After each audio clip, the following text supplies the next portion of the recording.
teman-teman, ini tertulis di dalam Ulangan 13 ayat 1 sampai 3. Apabila ada seorang pemimpi atau nabi palsu hadir di tengah-tengah kamu, lalu dia membuat tanda dan mengajak orang menyembah Allah yang tidak kenal, jangan kamu ikuti. Bang, itu peringatan loh Bang dalam Taurat Musa. Selama ini kamu ngambil makan, ngambil minum dari rumah mamamu, kamu mencuri dong, goblok. Ada yang mau ditanyakan Pak Safira? Iya, ini Kristen atau apa? Iya, saya Kristen Pak Safira. Oh, pantesan ya diam-diam gitu.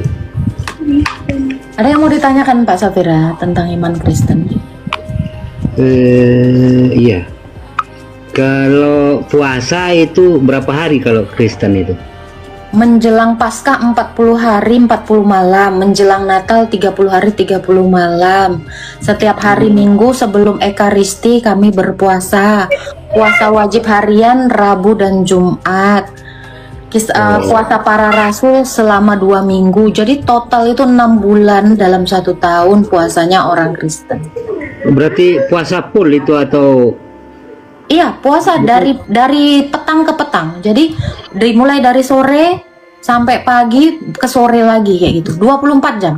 Puasa itu seperti itu. Jadi kami tuh berpuasa bukan pindah jam makan atau skip jam makan siang. Pagi makan, sore makan, siang doang ya. Enggak, ini kayak orang lagi intermittent fasting gitu ya. Enggak seperti itu. Yang namanya puasa itu 24 jam kalau dalam iman Kristen gitu Pak. Berarti tidak boleh makan gitu ya? Iya, tidak makan. Dan puasa menjelang Natal ini kami juga puasa berpantang, tidak boleh makan daging, tidak boleh makan produk-produk hewani dan turunannya. Ada puasa ketat seperti itu. Jadi kami hanya memakan yang sayuran saja atau biji-bijian saja seperti itu. Berarti cuman yang tidak boleh dimakan apa aja? Semua kalau yang bukan itu produk hewan, Bapak tahu kan? Makanan yang bukan produk hewan tuh seperti itu. Berarti puasa, kalau ya vegetarian. Merokok juga nggak boleh ya? Merokok nggak boleh gitu ya? Ini puasa dengan merokok hubungannya apa ya Pak ya? Kalau puasa itu? Puasa itu kan artinya tidak makan, tidak minum, begitu kan? Oh gitu. Iya. Kalau merokok boleh ya? Orang Kristen tidak dianjurkan merokok, Pak. Kan banyak teman saya Kristen semua ini merokok semua kok. Anda mendengarkan dengan baik? Halo? Iya, Anda mendengarkan kan dengan baik? Baik. Iya, Baik-baik itu saja. tadi. Merokok itu tidak dianjurkan dalam iman Kristen. Kalau puasa tapi. Aduh, saya kira Anda mendengarkan dengan baik. Oke, ada lagi yang mau ditanyakan, Pak? Cuman itu aja, Kok. Ya. Terima kasih banyak. Tuhan memberkati. Itu ya. Oke. Puasa main HP boleh nggak, Kak? Ya mainlah. Kamu ajak jalan-jalan HP-nya. Bang Raja Debat. Kok nggak live lagi, Bang? Tumben kok nggak live kau? Kena tombak. Walah. Ini ada yang namanya Jokowi naikkan aku ya. Kirim permintaan aja. Halo, Bastian. Ya, halo. Mas ya. Silakan. Mau bertanya apa? Barokah. Ya, ini kan Yohanes 17 ayat 3 ya. Hidup yang kekal adalah mengenal engkau. Pertanyaannya apa? Ini hidup yang kekal mengenal satu-satunya Allah dan mengenal Yesus. Allah yang benar. Allah yang benar. Karena ada Allah yang salah. Iya. Jangan didiskon. Masa ayat dikurangi. Silakan. Mengenal engkau satu-satunya Allah yang benar itu, engkau itu merujuk kepada siapa? Bapa. 1 Korintus 8 ayat 6. Berarti posisi Bapa saat itu ada di langit, di surga gitu ya? Gak ada hubungannya. Disuruh mengenal kok malah posisi. Bisa gak sih konsisten? Kalau mau bertanya langsung kalau memang di luar Yohanes 17 ayat 3 kan boleh, nggak ada yang ngelarang. Jadi nggak nyambung-nyambung. Silakan, yang bener lah pertanyaannya. Ya, caranya mengenal Pertanyaannya itu. apa? Cara nyambung tuh bukan seperti itu, Bang. Ini nggak pintar Caranya sekali. mengenal Allah yang benar itu seperti apa? Harus mengenal Yesus. Karena Yesus itu adalah firman-Nya, perkataannya Bapa. Ya, kalau kamu tidak mengenal perkataannya atau firman-Nya, yaitu Yesus Kristus, ya kamu nggak akan mengenal Allah yang benar. Oke. Memangnya Mbak Agatha ini mengenal Yesus dari segi apa? Segalanya. Ya, segalanya dari segi apa? Dari segi wajah atau tubuh atau Dari gimana? segi keilahiannya dan dari segi kemanusiaan. Mbak Agatha ini mengenal Yesus itu Dari segi apa? kealahannya dan dari segi kemanusiaannya, lu Kalau dari segi wajahnya kenal nggak? kenal ya. Coba tunjukkan seperti apa sih wajah Yang Yesus itu? minta ikon Tuhan Yesus yang sini yang Yang benar, ya, yang benar. bentar. Mengenal itu bukan dari wajah ya sayangnya, tetapi dari narasinya atau firman-Nya. Tunggu ya, ini saya tunjukkan dulu ikonnya Yesus ya. Sabar ya.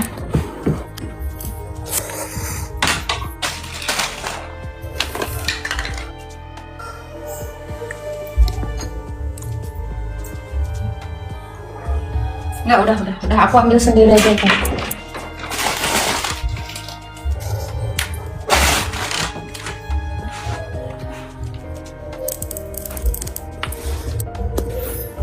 Nah, ini sesuai dengan lukisannya Rasul Lukas. Itu bukan, Ikon- itu bukan Sabar. Yesus itu. Sabar dulu. Anda manusia bukan? Atau Anda suruhan Allah? Ya Sabar enggak, ya? soalnya itu bukan Yesus. Sabar. Itu bukan. Bisa diam? Oke, saya ikutin narasimu. Oke, ya. Saya katakan saya mengenal Yesus itu dari kealahannya dan dari kemanusiaannya. Kemanusiaannya sesuai yang digambarkan Rasul Lukas, dia adalah Allah dan dia adalah manusia. Yang dilihat para rasul itu, ini adalah ikon ini, ya. Ini adalah ikon tertua lukisannya Rasul Lukas, karena dia yang menyaksikan sendiri Yesus itu seperti apa. Ya, ikon-ikon aja, ikon atau gambar ini adalah presentasi tentang Kristus yang adalah Allah dan manusia. Makanya Rasul Lukas menggambarkan jubahnya ini berwarna biru ini melambangkan keilahiannya, dan merah ini melambangkan kemanusiaannya. Dia adalah sang pencipta. Ini adalah kitab kehidupan. Nama orang-orang yang akan dibangkitkan ada di sini. Semua orang yang mengikutinya namanya tercatat dalam kitab kehidupan dan yang akan diselamatkan secara utuh. Dan Yesus itu juga disalibkan. Dia dimuliakan melalui penyaliban. Makanya holonya itu ada salib di belakangnya. Berbeda dengan orang-orang kudus. Dia dikatakan Alfa dan Omega karena dia yang ada dan yang akan datang. Ya, lalu dia juga dikatakan adalah keturunan raja. Makanya digambarkan warna emas seperti ini di jubahnya. Begitu. Berarti itu cuma ikonnya, belum nyata. Kalau tidak ada kenyataannya gimana digambar, goblok? Oh, Sekarang saya tanya kamu, mungkin tidak orang menggambar gunung kalau dia tidak tahu adanya gunung gitu. Sesuatu yang tidak ada tidak mungkin bisa digambarkan, Pak. Jadi tolong jangan rendahkan dirimu dengan kebodohanmu yang hakiki seperti ini. Ya, terus Nah. yang ini yang mana? seperti itu. Ya, sangat bodoh sekali gitu loh. Tapi itu belum nyata. Sesuatu yang tidak nyata itu tidak bisa digambar. Makanya ada yang tidak nyata yang tidak bisa digambar. Ya, semua dunia mengenal bahwa dia adalah Allah walaupun dia dalam rupa manusia. Tetapi lihat pekerjaannya. Pekerjaan Allah. Karena di dalam Wahyu 1 ayat 8 dikatakan dia Alfa dan Omega, yang ada, yang sudah ada dan yang akan datang, yang maha kuasa. Ya, ini adalah ikon tertua. Semua gereja-gereja tua, kalian boleh ya, salah satu gereja yang paling tua itu adalah Hagia Sophia atau Hagia Sophia. Itu ada di Turki. Kalian akan melihat ikon ini ada di sana. Itu langsung di tembok digambarkan. Semua gereja-gereja dari abad-abad pertama itu punya ikon. Semuanya punya ikon. Kalian boleh datang ke gereja ortodoks dan kalian akan menemukan ikon gitu. Nah, kalau Bapak tadi berusaha menunjukkan seperti itu gambar-gambar bintang film. Itu gambar bintang film ya. Makanya saya bilang, Lukas menggambarkan seperti ini sesuai dengan apa yang mereka lihat. Makanya dikatakan dia Allah dan juga manusia, dia keturunan raja. Dia adalah sang pantokrator, pencipta. Makanya siapa saja yang mau dia bangkitkan, dia hidupkan. Karena membangkitkan atau menghidupkan yang mati itu adalah pekerjaan pencipta. Nah, adanya di sini. Dan wajahnya pun ya dilihat ini ya. Yang satu penuh dengan kasih, yang satu dengan keadilannya. Karena Allah itu adalah kasih dan Allah itu adil. Ini menggambarkan. Jadi kalian tahu menggambarkan itu mendeskripsikan sesuatu. Ini. Makanya saya katakan, kalau kalian mau lihat ikon Tuhan Yesus, kalian lihat ikonnya itu di gereja ortodoks. Yang orang lain lihat itu kan itu semuanya bintang film. Kayak Mel Gibson, entah siapapun. Tetapi itu tidak menggambarkan Kristus. Yang menggambarkan Kristus adalah ini. Nah, tetapi yang tadi saya tanyakan gitu ya. Bagaimana sesuatu yang tidak ada bisa digambarkan? Berarti kalau ada yang tidak berwajah, artinya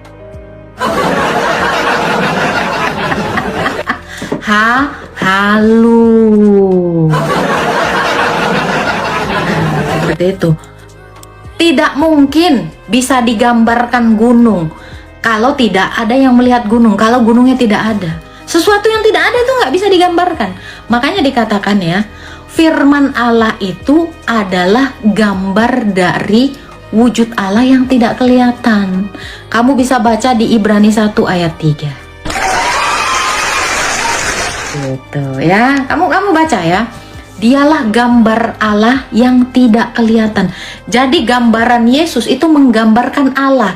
Yohanes 17 ayat 3, kalau kamu mau mengenal Allah yang benar, kamu harus mengenalnya melalui gambarnya. Karena sang firman itu adalah gambar diri Allah yang tidak kelihatan. Ini ayatnya ya. Kolose 1 ayat 15. Jadi gambaran Yesus, Allah itu adalah gambaran Yesus, adalah sang firman ini.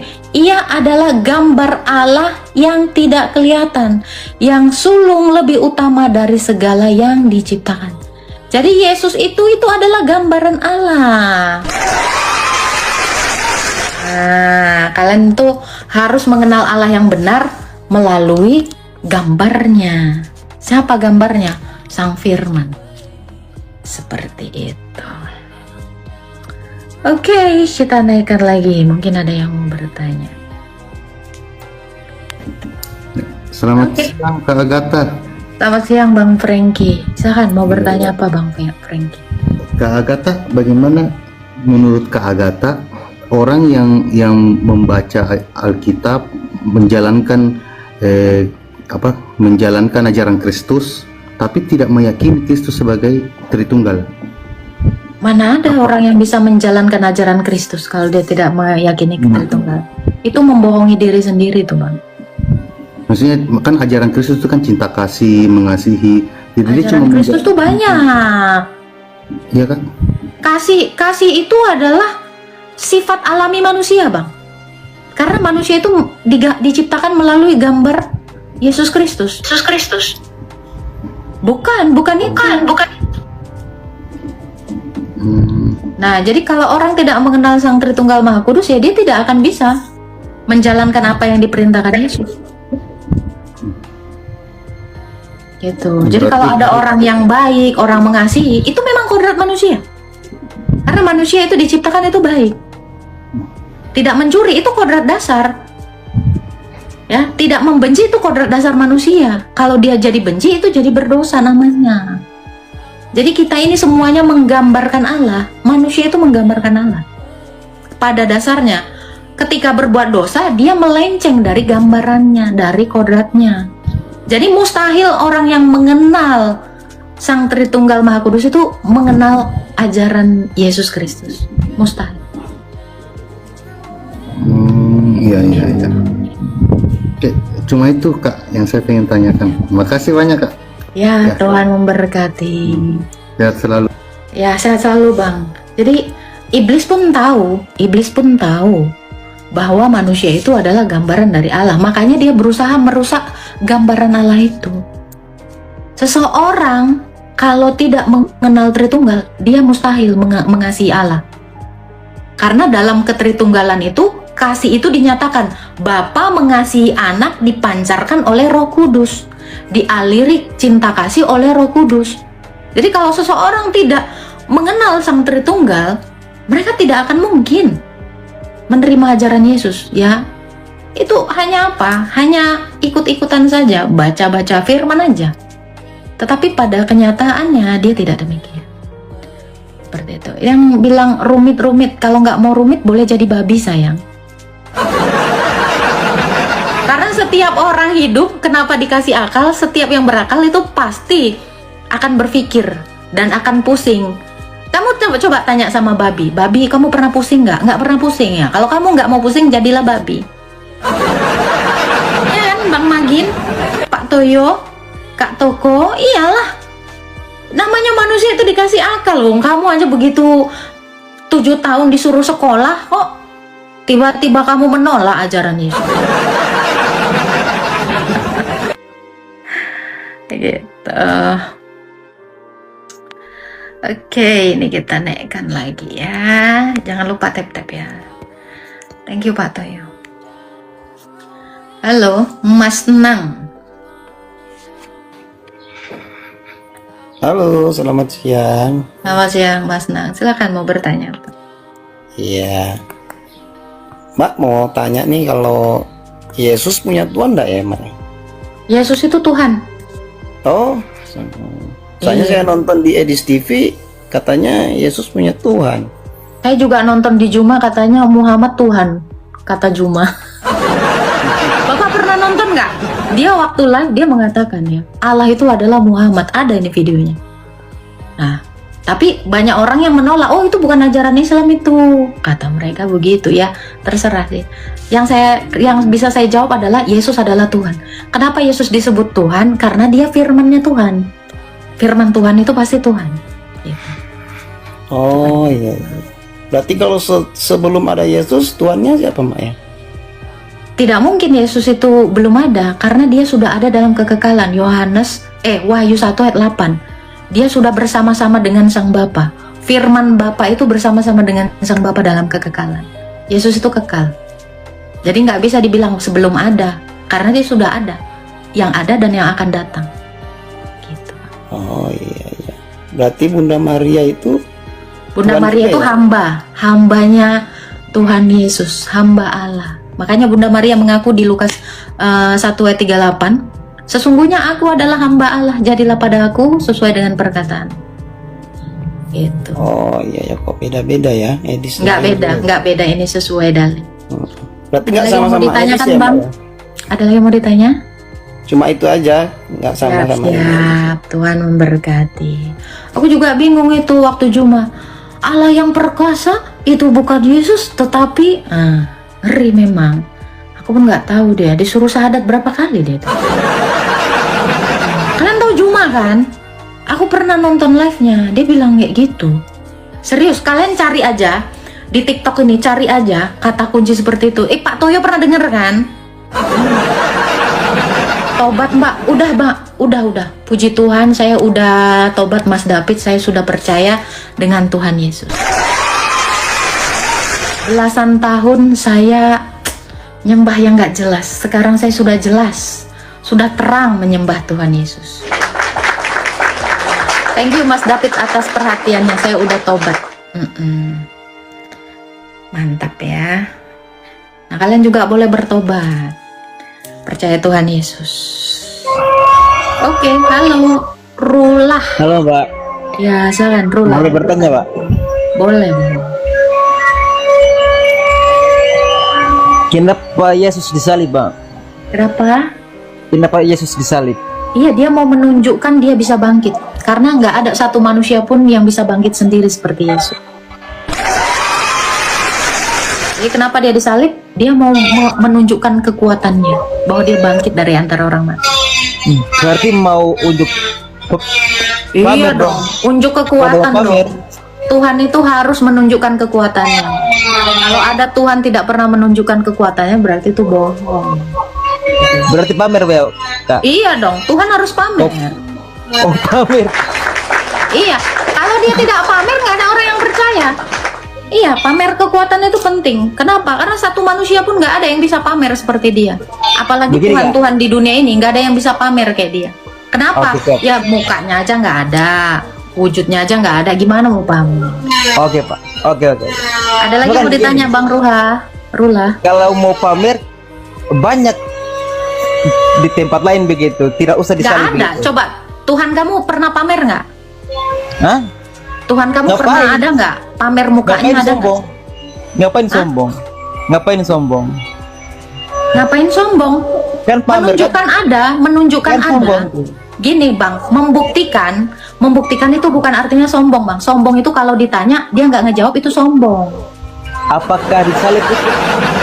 Mau membuktikan loh Bang. Bang, Salib itu untuk kan abang bilang pamer, ya nggak apa-apa. Kan dia mau membuktikan kuasanya. Kalau Tuhan tidak membuktikan kuasanya, berarti dia tidak punya kuasa dong. Kalau dia membuktikan kuasanya, tidak perlu juga disalib, bisa. Tinggal dia kakak Lalu bagaimana menunjukkan kuasanya? Coba. Tinggal dia bela gunung. Kenapa Untuk harus apa disalib? belah gunung? Kan merusak, membunuh orang, banyak orang yang tinggal di gunung. Ini kan Daripada perbuatan membunuh goblok. Daripada membunuh. Contoh ya bang, kayak banjir kemarin itu kan jadi mendatangkan bencana bang. Tuhan itu juga berpikir bang, Tuhan itu nggak goblok kayak kamu ngerusak yang sudah ada gitu. Itu kan kebodohan namanya bang. Coba Yesus itu selalu ya menunjukkan Manusia mujizatnya, membunuh Tuhan, membangkitkan. itu logika. Sebentar, Yesus itu membangkitkan orang mati. Semua yang dilakukan Tuhan Yesus itu bertanggung jawab, tidak merugikan orang lain. Tuhan itu tidak pernah merugikan bang. Kalau Tuhan merugikan berarti itu bukan Tuhan. Itu namanya benalu. Hanya benalu yang Begini merugikan. ya, Kak. Ceritanya itu begini, manusia membunuh Tuhan. Itu caranya Tuhan membuktikan dirinya bahwa ada kuasa. Bukan itu caranya. Karena manusia itu berdosa. Dari dosanya manusia, dari kesalahan manusia, dia membuktikan dirinya itu hebat, agung, kuasa. Kalau mau pembuktian itu tidak perlu disalib, banyak. Oke, coba saya tanya, bagaimana Tuhan mau membuktikan dirinya ada? Itu dulu. Dia rahasia. Loh, kamu bilang rahasia? Kalau rahasia untuk apa ada Quran? Bagi orang Loh, saya tanya, Quran itu Ya. itu apa? Quran itu bagi kamu sendiri atau bagi semua umat manusia?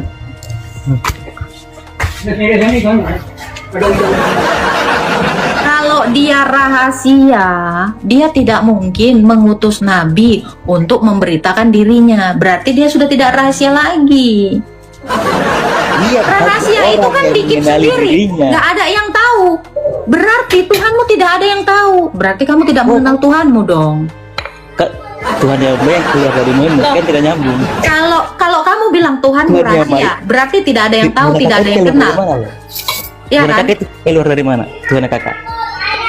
Keluar Saya dari tanya mana? dulu kamu, kalau Dari dia kelamin, rahasia, Dari kalau kelamin, dia kan? rahasia, berarti tidak ada yang kenal dia. Teman-teman, ini tertulis di dalam Ulangan 13 ayat 1 sampai 3. Apabila ada seorang pemimpi atau nabi palsu hadir di tengah-tengah kamu, lalu dia membuat tanda dan mengajak orang menyembah Allah yang tidak kenal, jangan kamu ikuti. Bang, itu peringatan loh Bang dalam Taurat Musa. Kamu nggak boleh mengikuti nabi palsu atau pemimpi yang mengajak kamu menyembah Allah yang tidak kamu kenal. Ya kan, Sekarang kamu kenal begini. Allah kamu nggak? Boleh saya bicara sedikit saja? Boleh. Tuhan yang mana yang keluar dari kelamin, Kak? Tuhan yang mengambil rupa manusia. Oh, keluar dari kelamin ya. Iya, Tuhan yang mengambil kodrat manusia. Itu dia. Sekarang saya tanya, nabi mana yang keluar dari perut wanita selama 4 tahun? Nabi mana? Nabi mana yang dia keluar dari perut seorang wanita selama 44 tahun? Tunjukkan, Mbak. Nggak Tunjukkan. tahu, aneh ya. Tunjukkan. Tunjukkan coba. Coba tunjukkan. Loh, kenapa? Menurut kamu wajar nggak ada nabi yang selama 4 tahun baru keluar dari perut ibunya? Mana tunjukkan mana? Nah, berarti kamu nggak pernah tahu? Nggak tahu. Mana? Nggak ada ya? Mana? Nggak ada kan? Tunjukkan. Nggak ada Jangan kan? Nggak ada kan? cuma omong kosong kan. Nah iya memang betul. Itu omong kosong, maka jangan kamu percaya sama omong kosong. Iya, iya kan? Karena Nasrani gini bang, lah yang omong karena kosong. Manusia lazimnya sehingga manusia manusia, kan tidak nyambung. Logika. lazimnya manusia Bicara itu logika, tapi tidak masuk dilahirkan logika. selama, loh ini bicara logika loh pak. Ini bicara logika. Bicara logika manusia Ini bicara sehingga manusia. logika. Itu bagaimana logikanya? Makanya Manusia saya sehingga bilang, makanya saya bilang, Tuhan yang mengambil rupa manusia, manusia itu kan dilahirkan. Nah itu kodratnya manusia itu dilahirkan. Makanya Mengambil kalau kamu rupa tanya manusia. Tuhan mana Berarti yang merampas. keluar dari perempuan, Tuhan yang mengambil rupa manusia. Berarti mencuri, Mbak. Berarti mencuri kan? Tuhan kalian mencuri kan? Kan mengambil Apa? rupa manusia. Mengambil rupa manusia. Jadi kalau kamu Berarti mengambil minum merampas. artinya mencuri. Iya tak? Loh, sekarang saya tanya, kalau kamu mengambil Gimana perempuan menjadi istrimu artinya kamu mencuri. Di mana dikatakan itu? Gini ya Bang, Tuhan Yesus sendiri mengambil kodrat manusia, minta izin kepada Bunda Maria. Itu melalui malaikat Gabriel. Jadi kalau kamu bilang mengambil itu mencuri, selama ini kamu ngambil makan, ngambil minum dari rumah mamamu, kamu mencuri dong goblok. Gitu dong. Bang, jangan tunjukkan kamu itu idiot, Bang. Kamu terlalu goblok narasinya. Ih. Tuhan Yesus itu minta izin. Dia sampaikan melalui malaikat Gabriel. Maria, aku mau mengambil kodrat manusia dari rahimmu. Maria berkata, sesungguhnya aku adalah hamba Allah. Jadilah padaku sesuai dengan perkataanmu. Itu Bunda Maria itu mengizinkan. Tiba-tiba mencuri. Aduh bang, jangan tunjukkanlah kamu bodoh kayak gini bang.